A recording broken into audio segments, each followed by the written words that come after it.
Kaunting trivia muna mga ka-wonder, noong unang panahon, alam niyo ba na dahil sa pagdating ng mayayamang pamilya mula Iloilo, nagkaroon ng dalawang katawagan sa mga taga-Negros Occidental, Negrense at Negrosanon.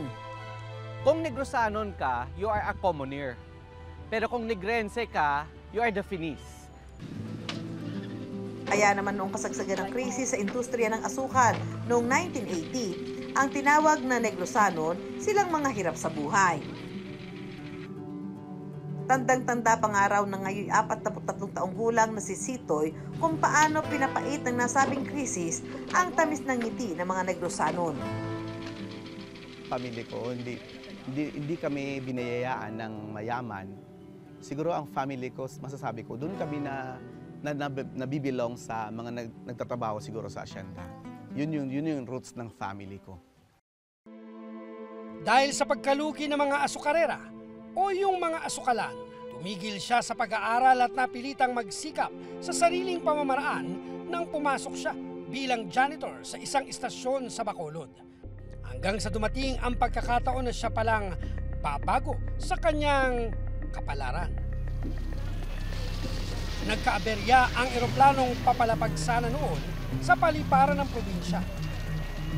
At tanging si Sitoy lamang ang naglakas loob na kuhanan ang nangyaring aksidente.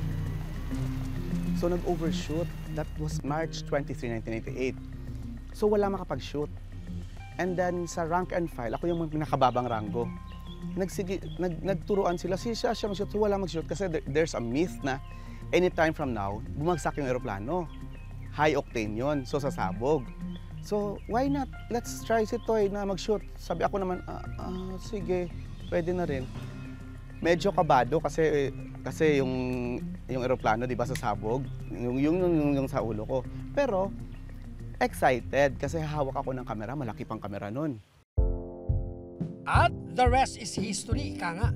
Para sa ngayon, isa ng ganap na freelance videographer na si Sitoy.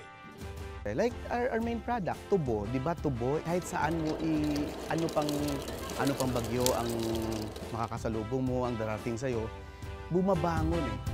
Bumabangon talaga ang Negrense. Karagatan o kabundukan, ang kagandahay, kayamanan. Sa paglipas ng panahon, ang katawagang Negrosanon na tumutukoy nga sa mahihirap na mamamayan ng Negros Occidental noon, unti-unti na ring nabura. At sa ngayon, iisa na lang ang pangkalahatang katawagan sa mga taga-Negros Occidental. Majority ginagamit na lang Negrense. Kahit mapakit ang pagbagsak ilang beses, mas matamis ang ngiti ng mga